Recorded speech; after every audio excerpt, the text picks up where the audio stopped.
नमस्कार, मी इम्तियाज मुजावर आणि तुम्ही पाहतात एम मीडिया। जावळी तालुक्यातील सहकाराचा मानबिंदू म्हणून ओळखला जाणाऱ्या प्रतापगड सहकारी साखर कारखाना, आज या प्रतापगड सहकारी साखर कारखान्याचा गळीत हंगाम सुरू झालाय।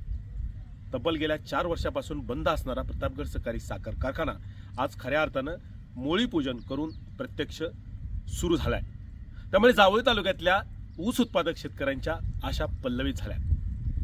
हा प्रतापगड सहकारी साखर कारखाना सुरू करण्यापाठीमागचा खटाटोप काय आहे, नेमका प्रतापगड सहकारी साखर कारखान्याची सुरुवात आणि इथपर्यंतचा प्रवास नेमका काय आहे, किती खस्ता खाव्या लागल्या, प्रतापगड सहकारी साखर कारखाना सुरू करण्याच्या संदर्भामधला हा जो प्रवास आहे त्या संदर्भामध्ये आपण थेट जाणून घेणार आहोत। 4 वर्षांनंतर प्रतापगड सहकारी साखर कारखानाची जी लढाई होती ती अखेर थांबली आणि हा प्रत्यक्ष सहकारी साखर कारखाना शेतकऱ्यांच्या साठी सेवेत दाखल झालाय। आपण थेट आज बातचीत करणार आहोत प्रतापगड सहकारी साखर कारखान्याचे युवा चेअरमन सौरभ राजेंद्र शिंदे यांच्याशी आपल्या समवेत आहेत। सौरभ राजेंद्र शिंदे बाबा, एम मीडियामध्ये आपलं स्वागत आहे। प्रतापगड सहकारी साखर कारखाना सुरू झाला आहे, 4 वर्ष तो बंद होता। गेल्या अनेक वर्षापासून अनेक संकटाबरोबर प्रतापगड सहकारी साखर कारखाना झुंज देतोय आणि आज प्रत्यक्ष आपण चेअरमन म्हणून ह्या प्रतापगड सहकारी साखर कारखान्याचं कामकाज पाहताय। हा जो प्रवास आहे नेमका 4 वर्षांनंतरचा पूर्ण क्षमतेने गळीत हंगाम सुरू झालाय, काय सांगा? कैलासवासी लालसिंगराव शिंदे काका आणि कैलासवासी राजेंद्र शिंदे भैया यांच्या माध्यमातून या कारखान्याची निर्मिती झाली। वस्तुस्थिती सांगायची झाली तर या कारखान्याची निर्मिती होत असताना कैलासवासी लालसिंगराव काका हे अगोदर किसनवीर सहकारी साखर कारखान्याचे 70च्या दशकात चेअरमन होते। त्यानंतर त्या तिथल्या राजकीय परिस्थितीनुसार काका त्या कारखान्याच्या मॅनेजमेंटमधनं बाहेर आले आणि त्या दिवसापासून त्यांचं एक स्वप्न होतं की आपल्या जावळी तालुक्याचा हा स्वतःचा हक्काचा एक साखर कारखाना असावा, आपल्याला दुसऱ्याच्या दारात जायला लागू नये। आणि या हेतूने त्यांनी प्रतापगड कारखान्याच्या निर्माण करण्याचं स्वप्न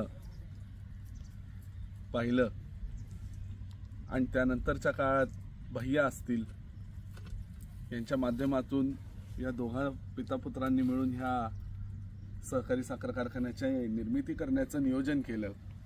त्यानंतरच्या काळात ज्यावेळेस कारखाना सुरू व्हायची वेळ आली, स्थापन झाली, सगळ्या सभासदांनी, हितचिंतकांनी, कार्यकर्त्यांनी सगळ्यांनी अहोरात्र कष्ट घेऊन हा कारखाना उभा केला आणि ज्यावेळेस हा कारखाना सुरू व्हायची वेळ आली त्यावेळेस लोकरी मावा असेल अनंत अडचणींना सामोरं जात मग सोमेश्वर असेल, सोमेश्वरनंतर किसनवीर असेल, अगोदरच्या काळात सोमय्या असेल, अशा अनेक स्थित्यांतरांमधनं जात आज हा कारखाना अजिंक्यतारा प्रतापगड साखर उद्योग आपले तालुक्याचे आमदार आणि आमचे सगळ्यांचे मार्गदर्शक श्रीमंत छत्रपती शिवेंद्रराजे भोसले आणि अजिंक्यतारा आणि प्रतापगड कारखाना हे असे आपण सगळेजण एकत्र येऊन प्रतापगड कारखाना सुरू करायचं उद्दिष्ट डोळ्यासमोर ठेवून या कारखान्याची काल आपण मोळी टाकून सुरुवात केली। यावर्षी आपलं गाळपाचं उद्दिष्ट 4 लाख आहे, परंतु हे तेव्हाच शक्य असेल ज्यावेळेस आपले सर्व सभासद शेतकरी ऊस उत्पादक असतील, बिगर सभासद ऊस उत्पादक शेतकरी असतील, या सगळ्यांनी ज्यावेळेस आपल्याला सहकार्य करून आपल्या या विभागातला जो ऊस आहे तो या कारखान्याला देतील त्यावेळेसच हे शक्य होईल। नक्कीच हा 4 वर्षापासूनचा हा कारखाना बंद होता। प्रतापगड सहकारी साखर कारखानाचा निलाव होईल, तो खाजगी तत्वावर जाईल, अशा अनेक वल्गना होत होत्या, राजकीय भांडवल देखील होत होती। मात्र ह्या सर्व घडामोडीमध्ये पाठीमागच्या काळामध्ये ज्या कारखान्यांना भाडेतत्वावर कारखाना दिला होता आणि आता जी लोकांची विश्वासार्हता किंवा अजिंक्य सहकारी साखर कारखाना हा भाडेतत्वावर जॉईंट व्हेंचरवर आपण हा चालवलेला आहात, नेमका हा प्रवास जुळवताना कसा तो प्रवास होता? पहिल्यापासून एक सगळ्यांनी लक्षात घेतलं पाहिजे की कारखाना हा पार्टनरशिप व्हेंचर म्हणून आपण जॉईंट व्हेंचर म्हणून केलेला आहे। याच्या अगोदरचं सुद्धा जे होतं ते जॉईंट व्हेंचर होतं। सोमेश्वरच्या काळामध्ये आपल्याला ज्यावेळेस सारफेसी नोटीस आली त्यावेळेस आपल्या कारखान्याच्या माजी अध्यक्षा सुनेत्राताई शिंदे यांनी वेळोवेळी त्यावेळेस धाडसाचे निर्णय घेतले हा कारखाना त्याच वेळेस वास्तविक प्रायव्हेटायझेशनमध्ये गेला असता, याचा लिलाव झाला असता, परंतु राजकीय समीकरण आणि पक्षपातळीचा विचार न करता त्यावेळेस धाडसी निर्णय घेऊन आपण हा किसनवीर कारखान्याबरोबर करार केला आणि त्यावेळेस कारखाना वाचला, ही वस्तुस्थिती आहे. आणि त्यानंतर हा कायम सहकारात राहिलेला आहे आणि आजसुद्धा हा सभासदांच्या मालकीचा आहे. आणि आजसुद्धा अजिंक्यतारा प्रतापगड साखर उद्योग हे पार्टनरशिप करत असताना सुद्धा शासनाचं धोरण आहे की 2 सहकारी साखर कारखाने बरोबर येऊन पार्टनरशिप करून एक आजारी कारखाना चालवू शकतात. परंतु तेच जर भाडेतत्वावर दिला असता तर आपलं सभासदांचं इथं कुणाचंच काय राहिलं नसतं, ही वस्तुस्थिती आहे. ज्यावेळेस आपण भाडेतत्वावर देतो त्यावेळेस सभासदांचे सगळे हक्क हे खंडित होतात. मग त्यानंतर ज्यावेळेस तो करार संपेल त्याच नंतर परत तो सहकारी तत्वावर तो येतो. नक्कीच बाबा, 4 वर्ष हा कारखाना बंद होता. दरम्यानच्या 4 वर्षाच्या काळामध्ये अनेक शेतकऱ्यांना ऊस स्वतःचा घालवण्यासाठी खूप अडचणी येत होत्या. मग तो लगतचा किसनवीर खंडाळा बंद होता. दरम्यानच्या काळामध्ये अजिंक्य सहकारी साखर कारखाना हा मोठ्या जोमात आजही सुरू आहे आणि यापूर्वी सुरू होता. जनडेश्वरनंही मोठ्या प्रमाणात त्यावेळी झेप घेतली होती या जावळी तालुक्यात. त्यामुळे एक्सेस ऊस होता. कोणाचा ऊस घ्यायचा, कोणाचा नाही घ्यायचा, संपूर्ण ऊसाचं क्षेत्र मोठं होतं. आता सध्या प्रतापगड सहकारी साखर कारखाना सुरू झाला आहे, तर शेतकऱ्यांना ऊस घालण्यासाठी खूप मोठं जवळचं माध्यम उपलब्ध झालेलं आहे. त्यावेळेचा जो एक्सेस ऊस होता आणि आत्ताचा जो काळ आहे, यामध्ये तुम्ही शेतकऱ्यांना कशा पद्धतीनं आव्हान कराल की नेमकी कशा पद्धतीनं त्यांची यंत्रणा सुरू झाली पाहिजे किंवा झाली पाहिजे त्यांची गौरव? एक गोष्ट आपण सगळ्यांनी लक्षात घेतली पाहिजे की साखरेचा जे हे पूर्ण इंडस्ट्री आहे, या ऊसाच्या इंडस्ट्रीमध्ये एक 6-7 वर्षाचा एक काळ असतो. त्यातले 3-4 वर्ष एक्सेस ऊस असतो, 1-2 वर्ष चांगला असतो आणि 1-2 वर्ष हे कारखानदाराला शेतकऱ्याच्या दारात जावं लागतं, ही वस्तुस्थिती आहे. आणि ह्या अशा चक्रामध्ये ही पूर्ण साखर उद्योग वर्षोनवर्ष अशाच पद्धतीने चालू आहे. जो तुम्ही उल्लेख केला ते मागच्या 2-3 वर्षापूर्वी ज्यावेळेस एक्सेस ऊस होता त्यावेळेस निश्चितपणे अजिंक्यनी ऊस नेला, जरंडेश्वरनी ऊस नेला, किसनवीरनी काही प्रमाणात ऊस नेला. हा एक्सेस ऊस असताना ह्या सगळ्या कारखान्यांनी ऊस नेलेला असताना सुद्धा जावळी तालुक्यामध्ये अनेक गावांमध्ये ऊस गाळपाविना उभा राहिला, ही सुद्धा वस्तुस्थिती आपल्याला नाकारून चालणार नाही. आणि त्यावेळेस अजिंक्यताराने त्यांना सुद्धा त्यांचं कार्यक्षेत्र आहे, त्यांना सुद्धा त्यांचे सभासद आहेत, ते सुद्धा त्या शेतकऱ्यांना बांधील आहेत. त्यांचा ऊस घेऊन सुद्धा त्यांनी इथनं ऊस नेला, किसनवीरनी नेला, जरंडेश्वरनी नेला. परंतु आपण किती दिवस या बाकीच्या कारखान्यांवर अवलंबून राहणार आहे? आपला हा जावळी तालुक्याचा हक्काचा ज्यावेळेस कारखाना उभा राहील त्यावेळेस आपल्याला भविष्यात एक्सेस ऊसच्या काळामध्ये असो, कुठल्याही काळात असो, आपल्याला कुणाच्याही दारात जावं लागणार नाही. आणि हा हक्काचा तुमचा सभासदांचा सहकारी तत्वावर असलेला कारखाना हा भविष्यात तुमच्यासाठी नेहमी कार्यरत राहणार आहे. आणि हा जर कार्यरत ठेवायचा असेल, कारण नुसताच ऊसाचा विषय नाही आहे, आज प्रतापगड कारखान्याच्या माध्यमातून 500-550 कर्मचारी आज इथं कामावर आहेत, 200 टोळ्या आज इथं आलेल्या आहेत, मुंगळे आहेत, ह्या सगळ्या लेबर आहे. आणि ह्या सगळ्यांचं आज उदरनिर्वाह या कारखान्याच्या माध्यमातून चालू आहे. तेच जे ह्या तालुक्याचे आपण म्हणतो जसं आर्थिक चक्र आहे, हे या कारखान्याच्या माध्यमातून आज कार्यरत झालेला आहे. कारण इथला कर्मचारी हा इथल्याच बाजारपेठेत जाऊन खर्च करणार आहे, इथलीच बाजारपेठ फुलणार आहे.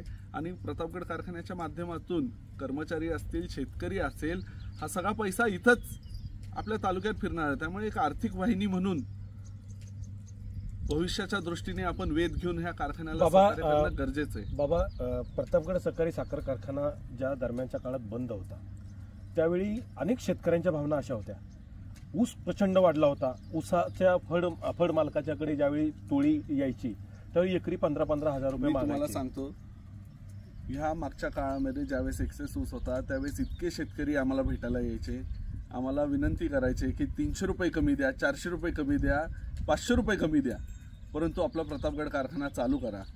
माझी सगळ्या शेतकरी बांधवांना, सभासदांना विनंती आहे की आपण तर ऊसाचा जो दर आहे तो स्पर्धात्मक युगामध्ये आपण आजूबाजूच्या कारखान्यांबरोबरच आपण चालणार आहोत. 300 रुपये 400 रुपये काहीही कमी देणार नाही. परंतु जी साथ तुम्ही मला त्यावेळेस घातली होती की आपला हा कारखाना सुरू करा, आम्हाला कमी दर मिळाला तरी चालेल, तर दराची काहीही काळजी करू नका. फक्त ऊसाच्या माध्यमातून तुमच्या आमच्या ह्या आपल्या प्रतापगड सहकारी साखर कारखान्याला सहकार्य करा आणि अजिंक्यतारा प्रतापगड साखर उद्योगला तुमचा ऊस घालून आपला हक्काचा कारखाना उभं करण्याचं काम हे आपल्या सर्वांची एकत्रितपणे जबाबदारी आहे. ही शेतकरी सभासद आणि सगळ्यांचीच जबाबदारी आहे, ही कुणा एकट्याचं काम नाही. नक्कीच बाबा, गळीत हंगाम सुरू झालाय. ऊसाच्या दराच्या संदर्भामध्ये आपण आत्ताच म्हणला की स्पर्धात्मक दर नक्कीच दिला जाईल. स्पर्धात्मक देताना कुठल्याही शेतकऱ्याचा ऊस शिल्लक राहणार नाही असंही शिवेंद्रराजे आपल्या समेत अनेक कार्यक्रमामध्ये ते बोललेले आहेत. पूर्वीच्या काळामध्ये काही शेतकऱ्यांचे आरोप होते की ऊसासाठी राजकारण झालं, ऊसाचं राजकारण झालेलं आहे. तर त्या सगळ्या राजकारणाला बगल देत असताना शिवेंद्रराजे यांच्या समेत आपण आहात. पण शेतकऱ्यांचा जो आरोप होत होता की ऊसाचं राजकारण झालं, यावर तुम्ही पाठीमागचा जो काळामध्ये जे नाराज असणारे शेतकरी त्यांच्या बाबत तुम्ही काय सांगा? नाही, हे बघा, ऊसाचं राजकारण हे झालं नाही. मी जसं तुम्हाला अगोदरच सांगितलं, अजिंक्यतारा सहकारी साखर कारखान्याचं हे स्वतःचं कार्यक्षेत्र आहे. त्यांना त्यांच्या सभासदांना ते बांधील आहेत. ते असून सुद्धा शिवेंद्रराजे भोसले यांचे आपण आभार मानले पाहिजे की त्यांचं कार्यक्षेत्र सोडून ते जावळी तालुक्यामध्ये आले आणि शक्य तेवढा ते ऊस घेऊन जाऊ शकले. एक्सेस ऊसाच्या काळामध्ये जो तो कारखाना आपल्या सभासदांना प्रथम ऊस घेऊन जाणं हे त्याची शासनामार्फत सुद्धा तो बंधनकारक असतो आणि त्या माध्यमातून त्यांनी आपल्या विधानसभा मतदारसंघ असल्यामुळे आपल्या ह्या विभागाला न्याय द्यायचं काम केलं. मग तसं म्हणायला गेलं तर मग इथं जरंडेश्वर सुद्धा होता, किसनवीर सुद्धा होता, अजिंक्य सुद्धा होता, तरी का एक्सेस ऊसच्या काळामध्ये आपल्याकडे ऊस उभा राहिला? मग का जरंडेश्वरनी राजकारण केलं का किसनवीरनी राजकारण केलं? असं नाहीये. ज्याने त्याने आपल्या परीने ऊस घेऊन जायचा प्रयत्न केला, परंतु एक्सेस ऊस आपल्या हक्काचा कारखाना बंद असल्यामुळे ही वेळ आपल्यावर येऊन ठेपली. ही वस्तुस्थिती सगळ्या सभासदांनी आणि ऊस उत्पादक शेतकऱ्यांनी लक्षात घेतली पाहिजे. आणि ऊसाच्या राजकारणाबाबतीत तुम्ही निश्चिंत राहा. आम्ही वेळोवेळी शिवेंद्रराजे असतील, आम्ही सगळ्यांनी सांगितलंय की ऊसाच्या बाबतीत प्रतापगड चालू करायचा असेल तर बिलकुल ह्या सहकारी तत्वावर चालू असलेल्या कारखान्यावर कोणत्याच पद्धतीचं राजकारण होणार नाही आणि सगळ्यांचा ऊस हक्काने तुम्ही जावळी तालुक्याचा जो कोण शेतकरी असेल त्याचा ऊस घेऊन जायला प्रतापगड सहकारी साखर कारखाना हा 100% बांधील राहील. नक्कीच हे होते प्रतापगड सहकारी साखर कारखान्याचे विद्यमान चेअरमन सौरभ शिंदे. अनेक विषयांना हात घालत त्यांनी थेट शेतकऱ्यांना साथ घातली आहे. 4 वर्षापासून कारखाना बंद होता.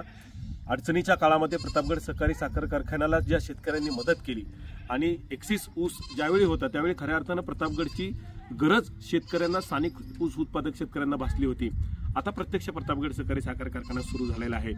ह्या कारखान्याला उभारी देण्यासाठी स्थानिक ऊस उत्पादक शेतकऱ्यांनी या कारखान्याला जास्तीत जास्त ऊस घालावा, कारण इथून पुढच्या काळामध्ये वर्षानुवर्ष हा कारखाना सोबळावर चालेल. यासाठी या कार्यक्षेत्रातील असणाऱ्या ऊस उत्पादकांनी ज्यावेळी या प्रतापगड सहकारी साखर कारखान्याला ताकद देतील त्याचवेळी या कार्यक्षेत्रातील असणारा जो प्रतापगड सहकारी साखर कारखाना आहे, या शेतकऱ्यांचा सहकारी साखर कारखाना आहे, तो खऱ्या अर्थानं मोठा झाल्याशिवाय राहणार नाही.